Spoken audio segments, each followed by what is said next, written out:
ತಾಯಿಗೆ ಮಿಂಚಿದ ದೇವರೇ ಇಲ್ಲ ಎನ್ನುವರು ಎಲ್ಲ.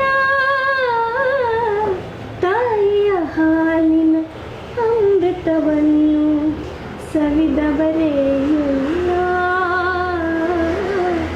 ಹೊನ್ನಿನ ಬೆಲೆಯ ಬಡವರಿಗಿಂತ ಬಲ್ಲವರಾರಿಲ್ಲ. ತಾಯಿಯ ಆಸರೆ ತಬ್ಬಲಿಗಿಂತ ಬಯಸುವರಾರಿಲ್ಲ. ಬಯಸುವರಾರಿಲ್ಲ. ಅಮ್ಮ ಎಂದರೆ ಮೈಮನವೆಲ್ಲ ಹೂವಾಗುವುದಮ್ಮ. ಎರಡಕ್ಷರದಲ್ಲಿ ಏನಿದೆ ಶಕ್ತಿ ಹೇಳುವರಾರಮ್ಮ. ಹೇಳು